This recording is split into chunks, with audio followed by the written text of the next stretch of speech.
Pensamiento y memoria. Hoy en Viernes de Ciencia analizaremos cómo funciona la reserva cognitiva del cerebro. No se lo pierdan. Del mago al loco, una revelación del tarot. Les tenemos todos los detalles de esta puesta en escena de Claudio Valdés Cury, además de grandes contenidos en este viernes. Rafael García Villegas, qué gusto estar contigo. Mi querida Laura Barrera, amigos del auditorio, antes de que empiece a fallar la reserva cognitiva de ciencia del cerebro. Hola, Laura Regis, en la traducción de lenguas de señas mexicana. Muchas gracias por acompañarnos este viernes, que desafortunadamente arrancamos con una pésima noticia en lo que respecta a las letras. Efectivamente, porque el mundo de las letras justo está de luto. Falleció a los 62 años el escritor serbio Goran Petrović.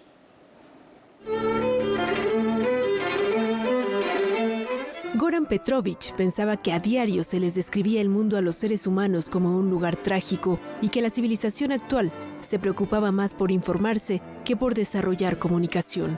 Vinculado con el realismo mágico y considerado uno de los autores serbios más destacados de las últimas décadas, el escritor falleció a los 62 años. Así lo confirmó la editorial Sexto Piso, encargada de publicar sus obras en México.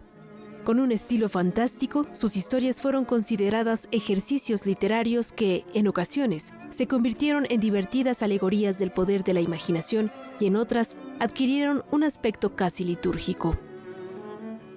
Ja inače tako pišem, kada pišem nešto što se zbiva u prošlosti, govorim i o budućnosti.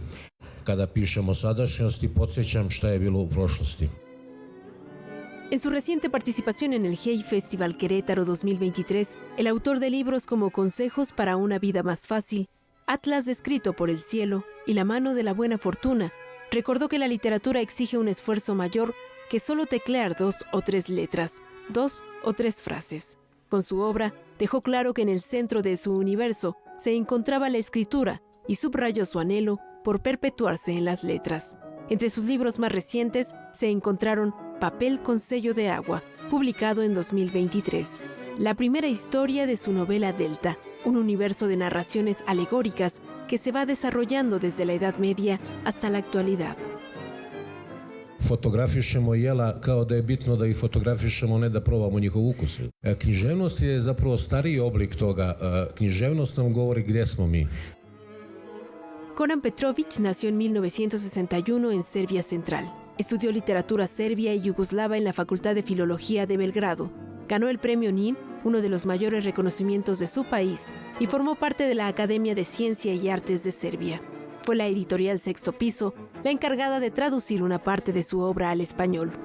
Hoy, el mundo de las letras está de luto. Hoy se despide del plano terrenal el autor al que le interesó contar situaciones límites y encontró una balanza entre lo trágico y lo cómico, lo real y lo imaginario. Noticias 22, Karen Rivera. Goran Petrović aseguraba que la fantasía era simplemente otra cara de la realidad. Muchas veces lo relacionaban con el realismo mágico y también vale la pena subrayar que estuvo preparando por lo menos durante 12 años una decena de libros que ya no podrán ahora ver la luz por esta partida a tan temprana edad.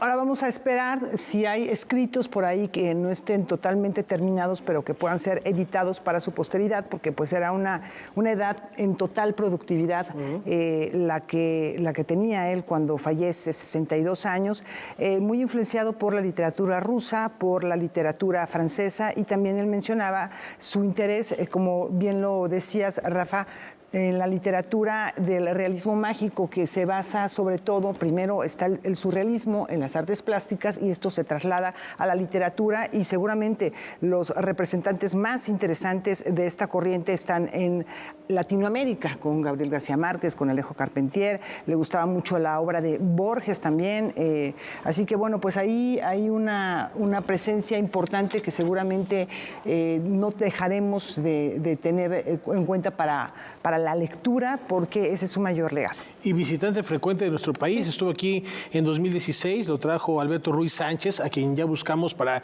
más adelante, el próximo programa, platicar con él a propósito del legado de Goran Petrovich, pero también en 2020, y estas imágenes que veíamos fue de su última visita el año pasado al Hey Festival en el mes de septiembre. Entonces, desde aquí un reconocimiento a su legado, a su trayectoria, y como bien refieres, Laura, hoy hay que acercarnos a su literatura más que nunca y a ver de esas obras que tenía esbozadas, si hay alguna terminada, que será su legado para la posteridad.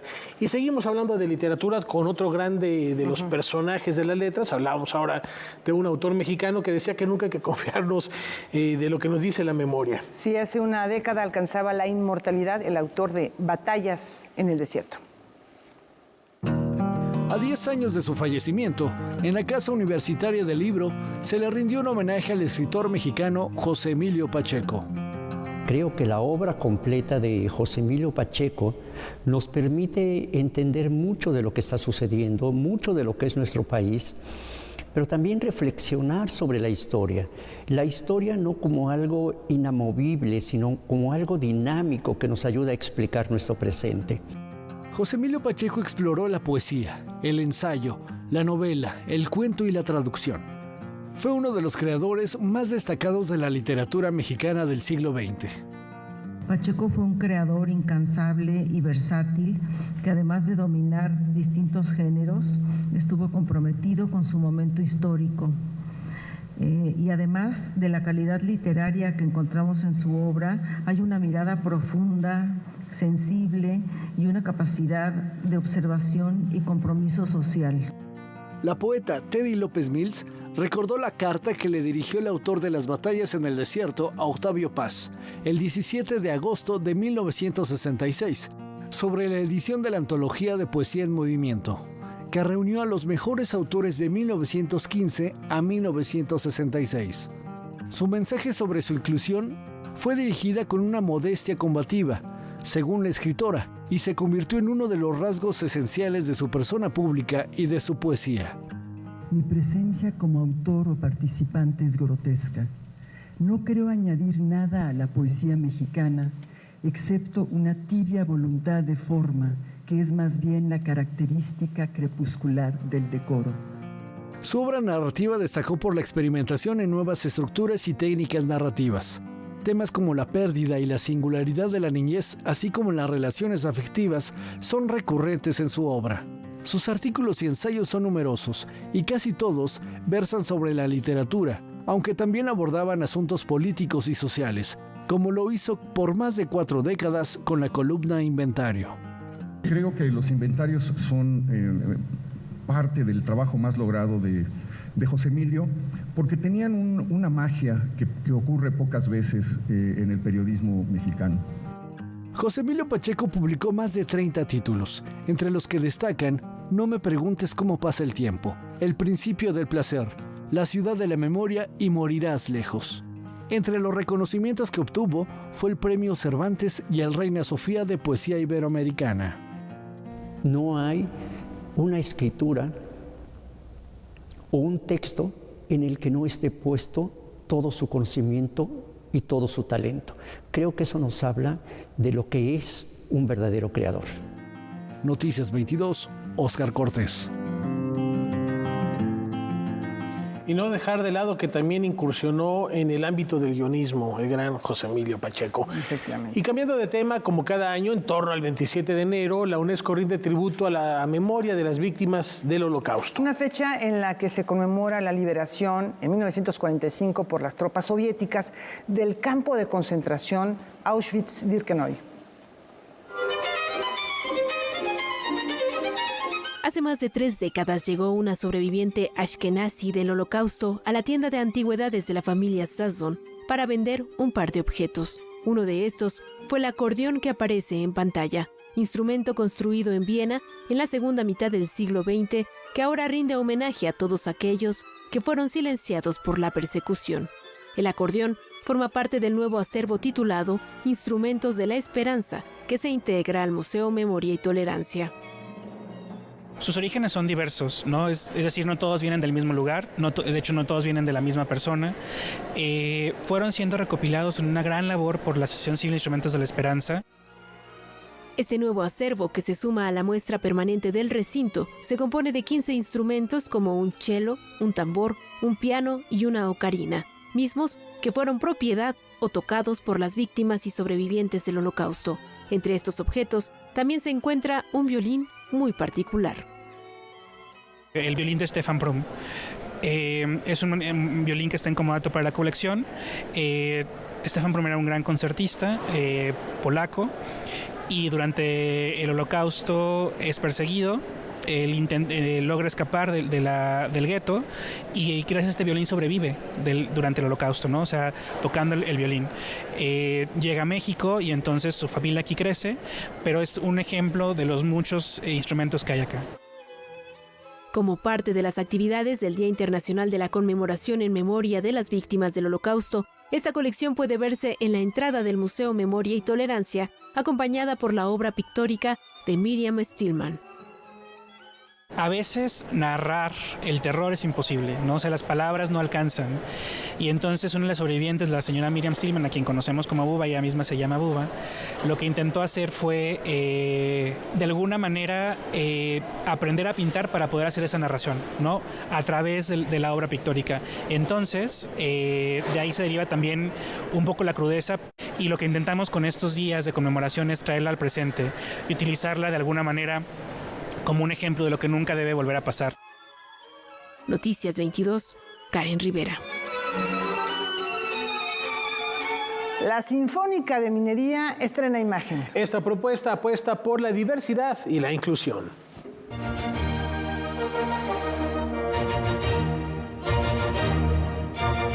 La Orquesta Sinfónica de Minería celebró 45 años de trayectoria y comienza una nueva etapa renovando su identidad. El logo que tenía la Orquesta Sinfónica de Minería, que era un logo muy bonito y que nos fue increíblemente útil durante 45 años. Esto se trata de algo, de una decisión sin duda importante, pero no es una decisión que cambie lo que hace la orquesta o cómo lo hace. Queremos que la imagen refleje más la realidad de la orquesta. El nuevo rostro de la agrupación ahora luce tonalidades amarillas, azules y anaranjadas con trazos blancos y ondulados. Un diseño realizado por Juan Carlos Fernández a través del despacho identidad.com.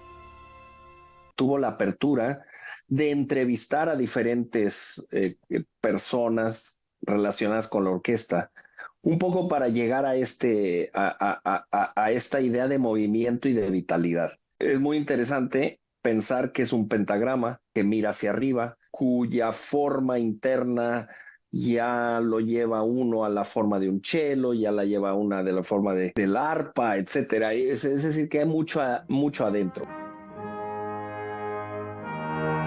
Carlos Miguel Prieto también menciona que la variedad de tonalidades da lugar a los diferentes segmentos de la agrupación, su cuarteto, a Pops Minería, la Cámara de Minería o a los solistas de minería. Este aniversario, a decir del director, sirve de alguna manera para reafirmar los compromisos de la orquesta. Trabajar en que la orquesta tenga cada vez más una calidad musical y una personalidad propia. Y ese objetivo que normalmente es dificilísimo, no sé por qué para la Sinfónica de Minería es un objetivo que siempre se cumple.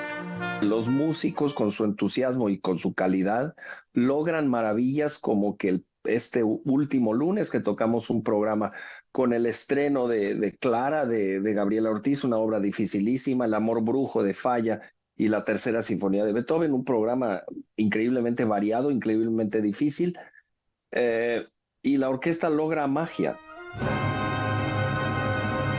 Su reciente aniversario, a decir del director, sirve de alguna manera para reafirmar los compromisos de la orquesta. Pronto se anunciará la temporada de verano de la Sinfónica, pero antes la agrupación realizará una residencia en el Festival de Bravo Vale y algunas presentaciones en la Ciudad de México con programas con música de Beethoven, Ravel, Ginastera, entre otros autores. Para Noticias 22, Rodrigo Peredo.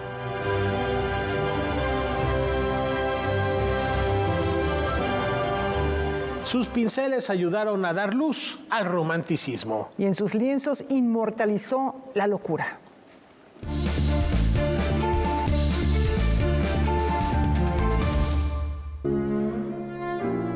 En el panorama de la pintura francesa existe una figura singular, la de Théodore Géricault, un pionero del romanticismo. La carrera de Géricault como pintor se extiende a lo largo de 10 años. Con un estilo clásico, modeló figuras y a través de la luz trazó rasgos claramente románticos. Entre sus primeras realizaciones se encontraron La muerte de Hipólito y La captura del caballo salvaje. En 1819 pintó y expuso en París su pintura más famosa, La balsa de la Medusa. El cuadro aludió al naufragio de la Medusa en 1816, un acontecimiento de la época con fuertes connotaciones políticas. Fueron la energía y la fuerza pasional los elementos que dominaron este lienzo y que provocaron novedad en la época. En respuesta a su gran afición al mundo de los caballos, se dedicó a pintar estos seres de 1820 a 1822. Murió un 26 de enero de 1824 en París a causa de un accidente de equitación. Noticias 22, Karen Rivera. El Museo Universitario Arte Contemporáneo está de fiesta. Veamos cómo celebró y qué actividades ha preparado por sus primeros 3 lustros de historia. El día de ayer se celebró el 15º aniversario del MUAC. Profesionales e investigadores dieron cuenta de los lazos entre la cultura académica que conforman el museo. Ayer justamente se habló de la trayectoria del MUAC, de diferentes colaboraciones, por ejemplo, con el Instituto de Investigaciones Estéticas, como a lo largo pues, de estos 15 años e incluso antes de que existiera el MUAC, a través de la Dirección de Artes Visuales, se han llevado a cabo pues, un sinnúmero de actividades académicas, de exposiciones en colaboración con el instituto. Muchos investigadores e investigadoras del instituto pues, han curado exposiciones, han impartido seminarios en el MUAC. Si no lograste asistir a esta ceremonia, no te preocupes, que el MUAC tiene más actividades en estos días. Por ejemplo, la exposición de Beatriz González, que es una de las muestras que comprende el aniversario, todavía está en exhibición. El Museo Universitario Arte Contemporáneo está en su fase de consolidación y nos da a conocer el patrimonio que tiene la UNAM en términos artísticos y su gran diversidad. Para Noticias 22, Nicole Rubio. Regresa el clásico de Gogol, Un loco anda suelto en el Helénico. Durante 16 años, el maestro Carlos Ancira dio vida al delirante burócrata Aksent Ivanovich en la obra de teatro Diario de un loco, basada en el relato breve de Nikolai Gogol, que se volvió un clásico teatral de la capital. Más de 25 años después, el actor Mario Iván Martínez y la directora de escena Luli Rede conjuntaron su talento para crear su propia versión. Y con el paso del tiempo, este montaje se ha convertido también en una obra muy querida y solicitada por el público. Diario de un loco es una obra que para nosotros ha sido un montaje entrañable, tiene ya un historial. Para nosotros ha sido un juego teatral delicioso. Este 2024, Diario de un loco regresa al espacio que lo vio nacer hace una década, el teatro helénico. Ahora que nosotros hemos tocado nuevamente este texto, sin duda lo vimos desde otro punto de vista. Y bueno, también condensamos ciertos puntos a hacerla un poco más, ¿qué te puedo decir? Profunda, pero más corta. Con una mezcla original de humor, crítica social y elementos fantásticos, Diario de un loco nos narra la progresiva pérdida de la cordura de un hombre atormentado. Nikolai Gogol describió aquello como locura, en una época en que los enfermos mentales eran encerrados y condenados al olvido. Hoy sabemos que se trata de un cuadro clínico compatible con la esquizofrenia. Aunque los tiempos han cambiado con respecto a la atención a la salud mental, sigue siendo una obra de probada vigencia. Lo que el burócrata vive, la opresión que él vive, pues es muy similar a la que ahorita muchos personajes de la vida cotidiana viven, ¿no? Lo que él siente, lo que él le duele, lo que a él le conmueve, lo que a él le interesa, no está lejos de lo que cualquier persona pueda sentir y vivir. Diario de un Loco tendrá una breve temporada de únicamente 11 funciones. Los invitamos al Centro Cultural Helénico. Todos los lunes estaremos con Diario de un Loco de Nikolai Gogol, con Mario Iván Martínez y su directora Luli Rede. Bienvenidos. Noticias 22, César H. Meléndez. Surge un nuevo reconocimiento para el arte contemporáneo. Vamos a conocerlo. Surgidos hace 2 años de manera digital y para una pequeña comunidad de creadores, los premios Gorrita Azul tendrán su primera edición presencial en 2024. Pero son unos premios que por primera vez se van a dar más premios y ya hemos hecho unos cambios para formalizarlo un poco más. Los premios serán los premios del arte, para el arte contemporáneo, para todos los hacedores de la comunidad del arte. Son premios que se van a dar tanto a exposiciones específicas, exposiciones colectivas, exposiciones individuales, en diferentes categorías, porque es muy difícil que una exposición que se hizo en un espacio independiente compita con una exposición que se hizo en un museo, por ejemplo. Otras categorías que contendrá esta primera edición de los premios Gorrita Azul incluye a Artista del Año, Promesa Joven del Año, Premio a la Trayectoria Artística y otro para un texto crítico. Es un concurso que lo que hemos estructurado hoy por hoy son 13 premios. Un jurado que está conformado por artistas, curadores, directores de colecciones aquí en México. Harán las nominaciones. Esas nominaciones se van a dar a conocer el 11 de febrero, el próximo domingo 11 de febrero, se darán a conocer las nominaciones y a partir de ahí estará abiertas las votaciones en el sitio web de los premios, que es premiosgorritaazul.com. Cualquier persona puede ir a votar. El jurado de esta primera edición de los premios Gorrita Azul estará conformado por los artistas Paloma Contreras Lomas y Alejandro Romero, por la directora de la colección Isabel y Agustín Coppel, Magnolia de la Garza, Kate Hammonds, curador en jefe del Museo Jumex, y Tobias Ostrander, curador en la Tate Modern de Londres. Y hay dos personas más, Bettina Kienle y Mario Ballesteros, que conformarán un pequeño jurado que dará un par de premios y que tiene que ver con diseño y no con arte. No necesariamente tienen que ser mexicanos, puede haber artistas que son extranjeros pero que hicieron una exposición en México o hacedores que tal vez son foráneos pero trabajan en México. La ceremonia de entrega de los premios Gorrita Azul se llevará a cabo el 17 de abril en el Museo Franz Mayer. Noticias 22, Víctor Gaspar. Detonemos los recuerdos y la memoria mientras apreciamos la hojarasca del tiempo.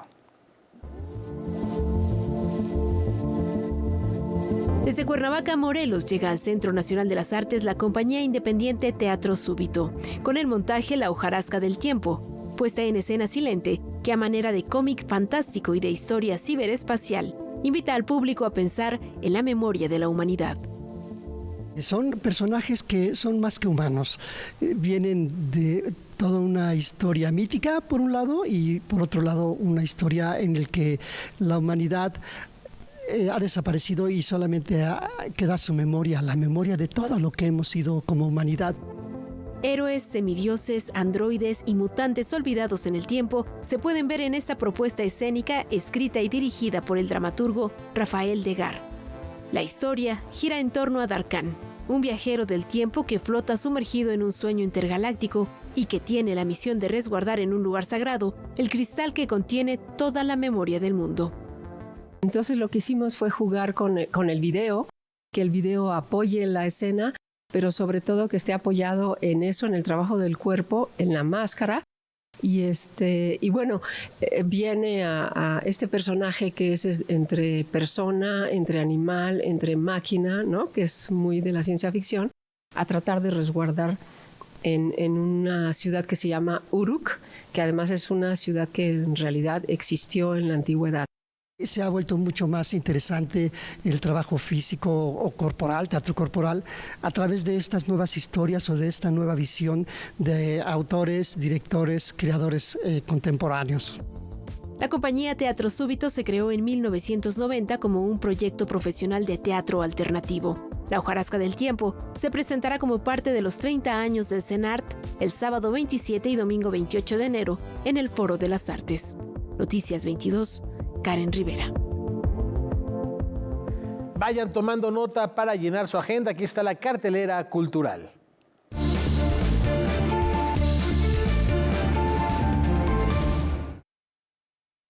Bienvenidos a la cartelera cultural.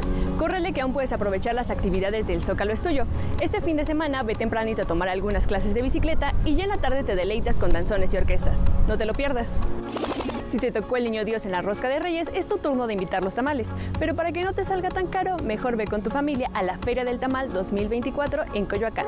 Del 30 de enero al 4 de febrero podrás degustar una gran variedad de tamales. No dudes en visitarlo. Uno de los eventos más esperados de febrero es la Semana del Arte, una gran oportunidad para conocer obras contemporáneas y a sus autores. Del 7 al 11 de febrero visita ferias como Bada, Clavo, Salón Acme, entre otras. Consulta sus páginas web para conocer sus precios y fechas. Vete preparando para celebrar el 10 de febrero el Año Nuevo Chino.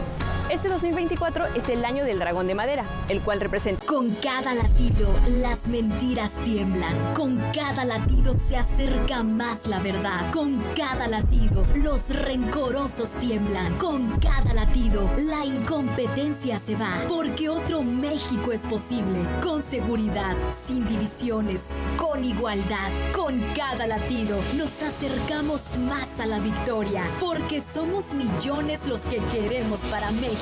Un gobierno de verdad. PRD.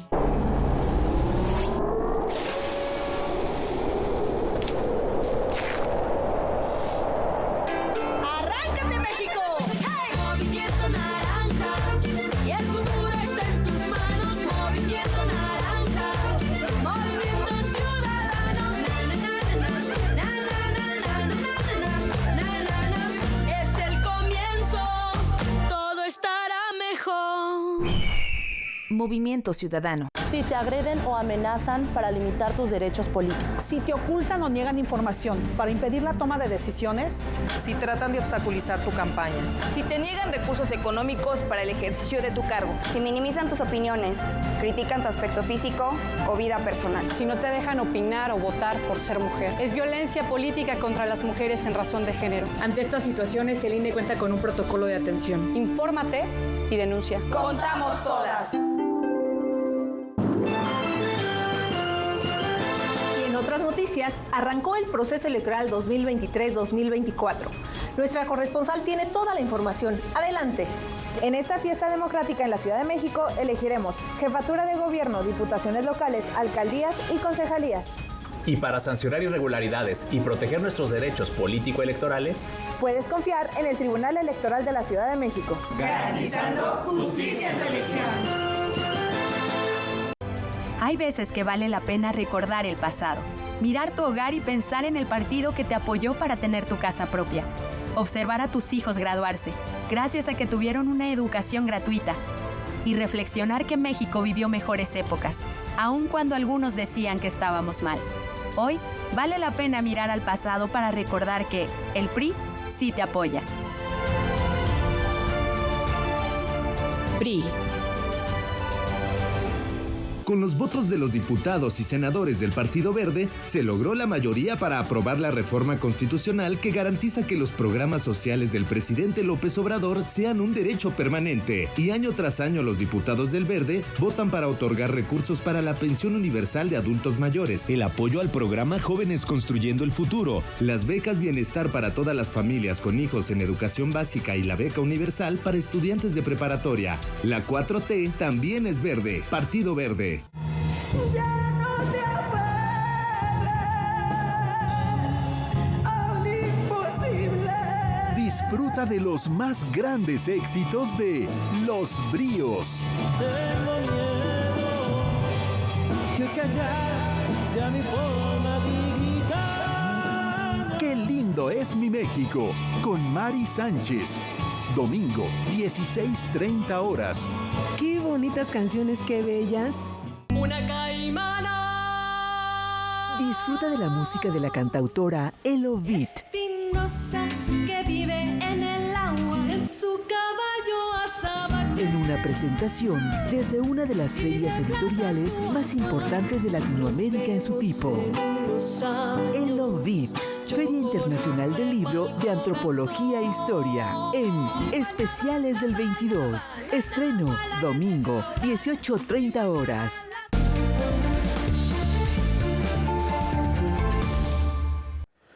Pensar, aprender, recordar. ¿Cómo anda su reserva cognitiva? Vamos a descubrirlo a continuación con Karen Rivera en Liminal, la ciencia en movimiento.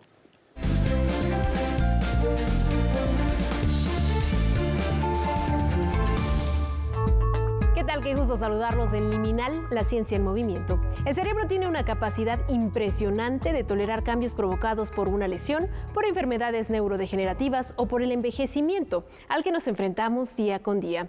A esta capacidad se le conoce como reserva cognitiva, y a lo largo de la vida de los seres humanos, este elemento se va ejercitando mediante la suma de conocimientos y experiencias. La pregunta es, ¿cómo funciona? ¿Y cómo se enteró la ciencia de su existencia? La audacia que tienen los seres humanos de pensar, aprender y recordar depende de lo que se conoce como reserva cerebral y reserva cognitiva. Ambas determinan la salud de este órgano complejo. Para comprender mejor esta idea, primero es importante saber que la reserva cerebral se refiere a los componentes físicos del cerebro, es decir, a la estructura base que se hereda de los padres, como los genes o la cantidad de neuronas. Por su parte, la reserva cognitiva es todo aquello que se le ha enseñado a este órgano y que es acumulable, como aprender a tocar un instrumento, hablar otro idioma o hacer manualidades. Lo anterior permite que el cerebro sea más ágil, creativo y adaptable. En otras palabras, la reserva cognitiva es el almacén cerebral en el que se guardan aquellos recursos que van a ayudar a compensar los efectos de algún daño cerebral o enfermedad neurodegenerativa. Aunque desde la ciencia no ha quedado claro cómo es que los cerebros se protegen de esta manera, sus efectos sí han sido demostrados.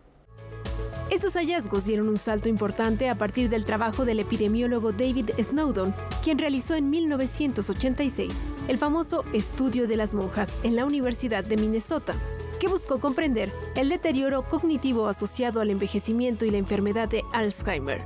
En este estudio participó un grupo de 678 monjas de la Congregación de las Hermanas de Notre Dame en Alemania. Las participantes tenían una edad promedio de 83 años, en condiciones físicas y mentales variadas. Los resultados mostraron que actividades como la lectura, la escritura, las relaciones sociales y afectivas de forma activa y una alimentación adecuada fueron factores que influyeron en el grado de rendimiento cognitivo. Esto demostró que, aunque el cerebro tenga lesiones o problemas en la parte física, si se enriquece y se refuerza su parte cognitiva, el órgano tiene más herramientas para improvisar y protegerse.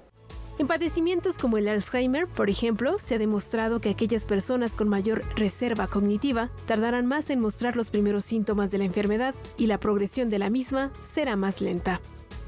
La mejor manera de proteger al cerebro es realizar actividades que lo inviten a pensar, como la lectura, el ejercicio físico, la educación musical, los juegos de mesa y el cambio de rutinas.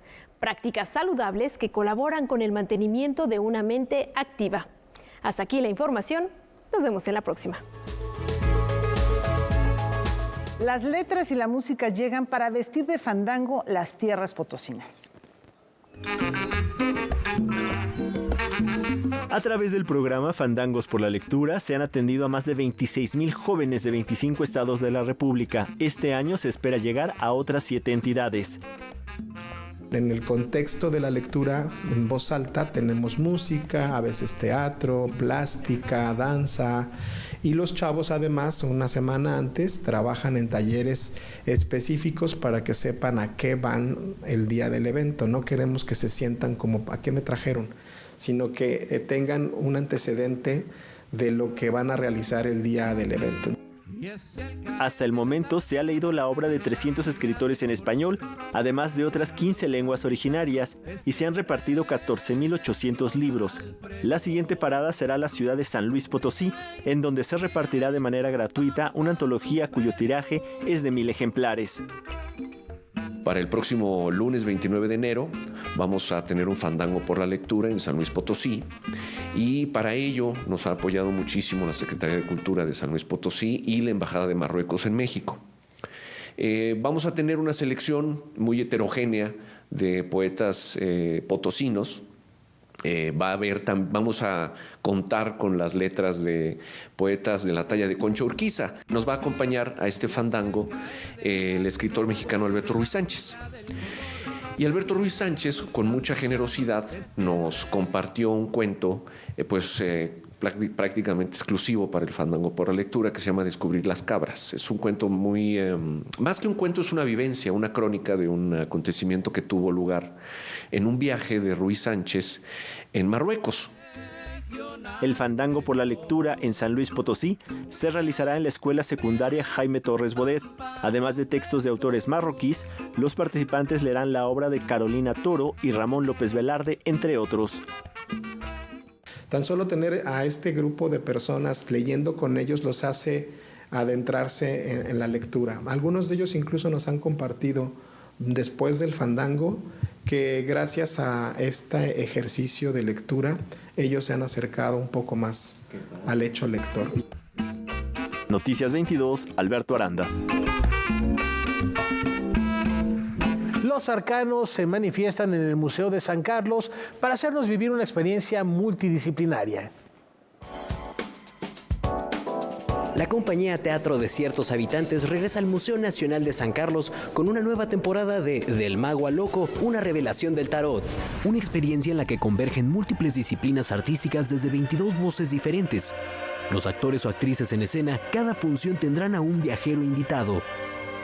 Esta persona que hace del viajero representa al público, porque el público tampoco conoce y se le informa al público que esa persona no sabe y el público se siente más, el espectador está más dentro del espectáculo sabiendo que lo que ocurre es totalmente espontáneo. Su nombre lo dice, toma como referencia las cartas del tarot y las revisa, no como si estas fueran una herramienta de adivinación, sino como un dispositivo de autoconocimiento. Pasa justamente por todos estos arcanos, los 22 arcanos del tarot. Y es que el tarot presenta la primer dramaturgia de la humanidad, al menos en Occidente. Es el viaje del héroe. Es decir, ese viaje que todos vamos a pasar, lo sepamos o no, porque son viajes iniciáticos. Quien quiera conocerlo va a tener que enfrentarse a sí mismo. Como dice la obra, si quieres conocer tu máximo poder de transformación, tienes que conocerte a ti mismo. Claudio Valdés Curi, Premio Nacional de Artes y Literatura 2023 y director de la compañía Teatro de Ciertos Habitantes, ha estudiado el tarot por 20 años, lo que le ha permitido hacer una exploración desde lo escénico. Y lo hacemos en un contexto maravilloso, que es el Museo Nacional de San Carlos, ¿no?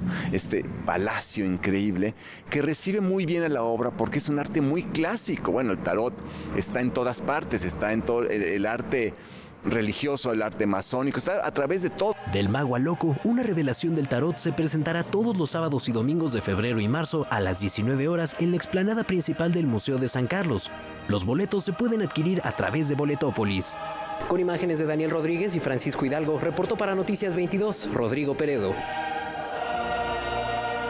El mal uso de los algoritmos parece no tener límites. Hay nuevas alertas por el uso de los denominados deepfakes. El problema de la creación de imágenes con inteligencia artificial continúa escalando, tanto que ahora la nueva víctima de esta fue Taylor Swift, una de las cantantes más populares del momento. Las redes se llenaron de imágenes sexualmente explícitas del artista, las cuales claramente eran falsas y habían sido generadas por la inteligencia artificial Deepfakes Porno. Pero no solo celebridades, sino que mujeres de diversos ámbitos han sufrido las consecuencias de estas nuevas herramientas. Por ejemplo, hace un tiempo, un grupo de menores de Almendralejo, España, denunciaron ser víctimas de esta aplicación, al igual que jóvenes del Instituto Politécnico Nacional en nuestro país, lo cual provocó una protesta masiva en las calles. La pornificación de las mujeres con ayuda de la inteligencia artificial ha aumentado en los últimos meses, y según el diario El País, los hombres no muestran gran preocupación respecto al tema. Una encuesta en los Estados Unidos obtuvo como resultado que el 48% de los hombres aceptaba haber visto pornografía falsa y el 74% de ellos afirmaba no sentirse culpables de consumirla. Increíblemente, el 20% de los participantes se había planteado el aprender a crear estas imágenes, ya sea con el rostro de un artista o de gente de su entorno.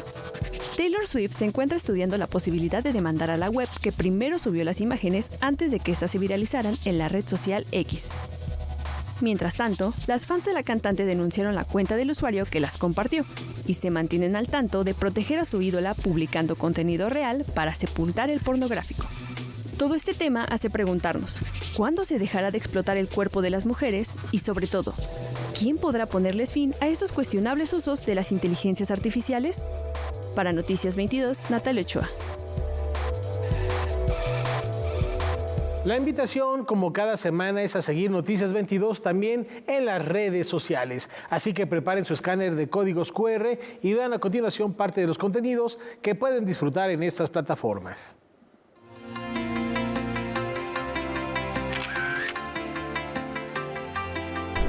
Próxima estación, Museo del Metro. Este lugar que contiene todo acerca de nuestro emblemático transporte público. Acompáñanos a conocerlo. La intención de la exhibición es que los usuarios vean que cuando se construyó la otra ciudad, que es el metro, esta ciudad subterránea, pues nos encontramos justamente con los vestigios prehispánicos que dan cuenta de la importancia y del valor histórico que tiene nuestra cultura, que es ancestral. Este mismo museo da cuenta del boleto del metro con el que originalmente, pues en algún momento viajamos, para la tarjeta que hoy es de movilidad integrada. El boleto desaparece. Entonces, esta exposición y el museo tienen esa finalidad, mostrarle al público usuario la evolución que hemos tenido.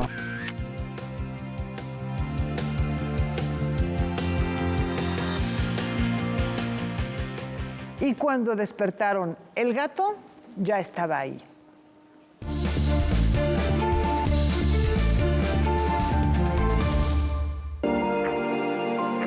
Un equipo de científicos en España realizó un descubrimiento asombroso, los restos de una especie de gato previamente desconocida en la península ibérica.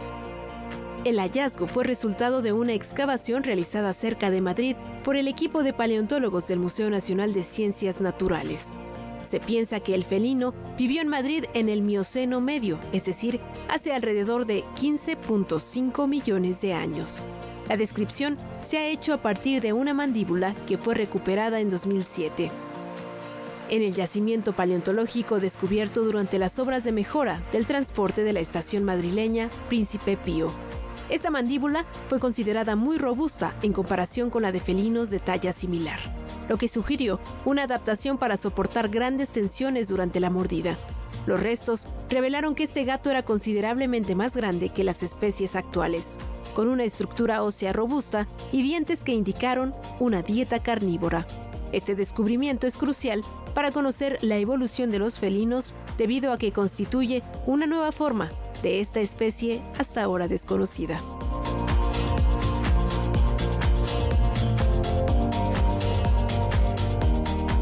El poder cohesivo de la música vuelve a quedar al descubierto con esta propuesta que, entre acordes, brinda esperanza a la niñez.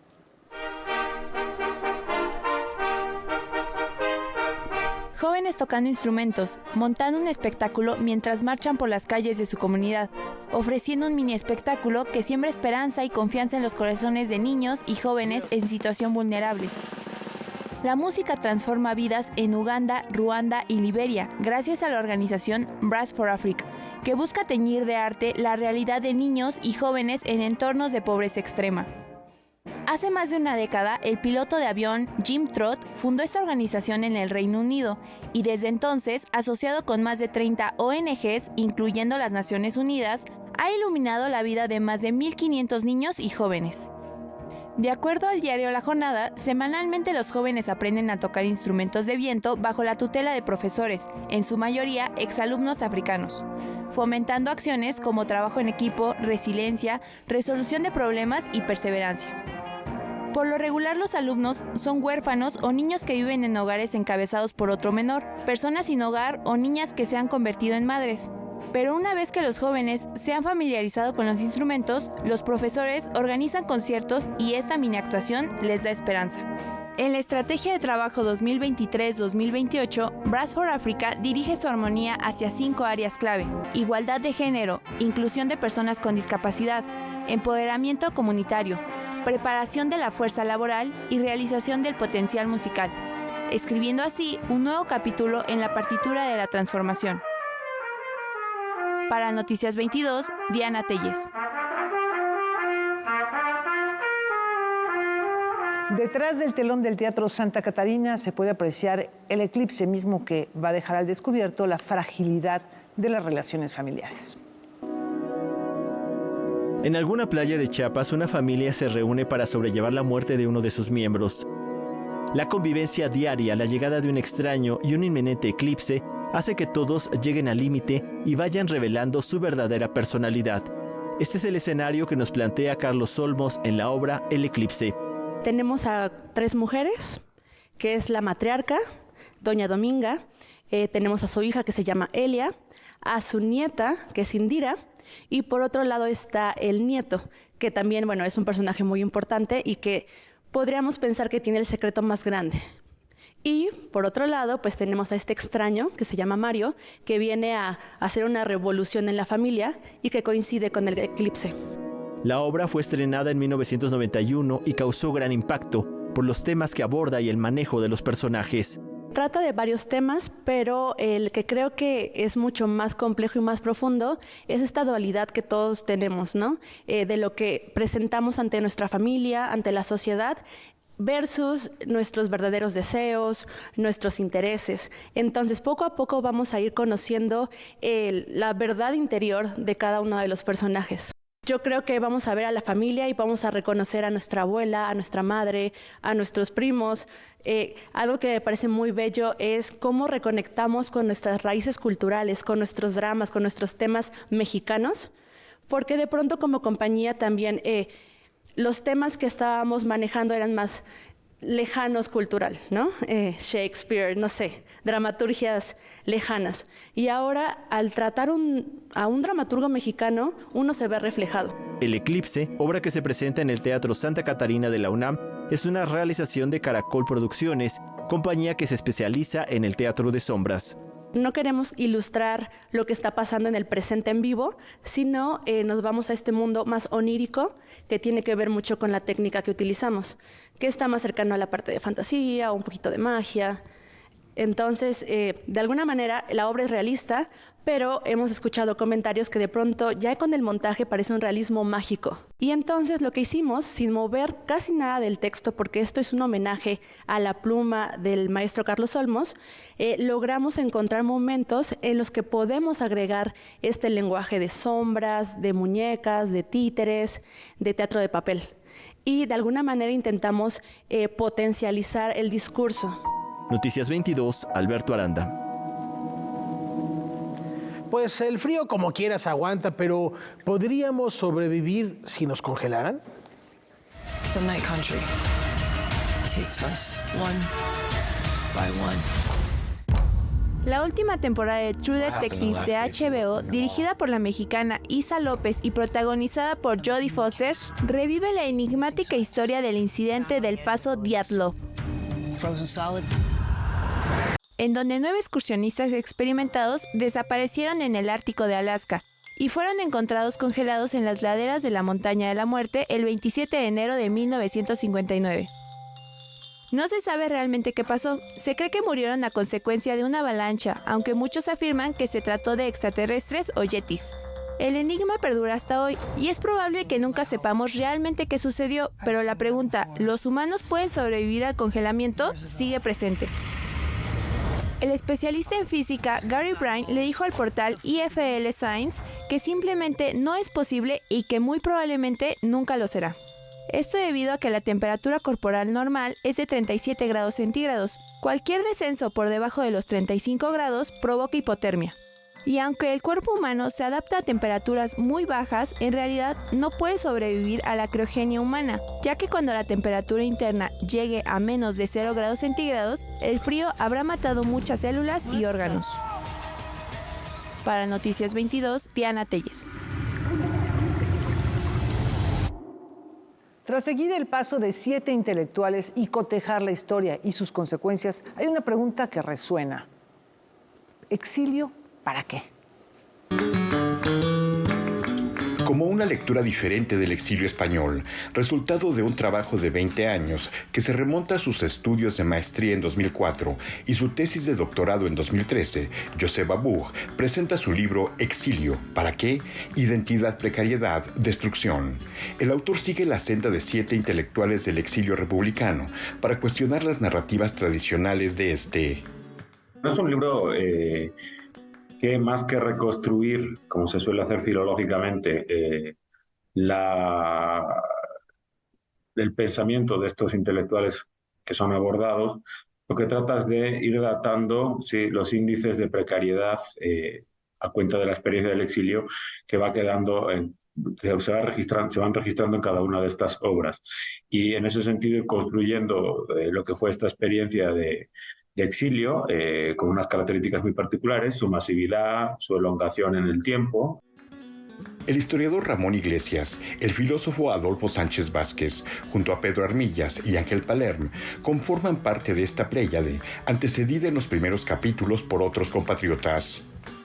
Los 3 primeros capítulos sí es cierto que abordan a Carlos Blanco Aguinaga, pero más bien como crítico literario, sin una relación con la literatura, pero como crítico literario, Angelina Muñiz Uberman sí como creadora, y Ramón Xirau en su faceta como poeta, aunque también se lo trata algo como filósofo, como poeta en catalán además. El último capítulo, los 4 últimos intelectuales que se trabajan, titulado La generación problemática, trata más bien de gente que se dedicó a las ciencias sociales o a la filosofía y que plantean una forma distinta de entender la cientificidad, y yo eso lo relaciono con su experiencia como exiliados. Josep Abuch destaca las características del exilio español y sus particularidades como elemento que define la creación de este imaginario intelectual. Que va creando este imaginario tan particular es que todos salen más o menos de golpe y que es un exilio masivo, no desperdigado como por ejemplo pudo ser el judío, que se elongó a lo largo de bastantes años. En el caso del exilio español no es así, ¿no? Salen de golpe y muchísimos, ¿no? Y luego pues su elongación en el tiempo. Exilio, ¿para qué? Identidad, precariedad, destrucción. Es una publicación de la Universidad Iberoamericana y Bonilla Artigas Editores. Noticias 22, Víctor Gaspar.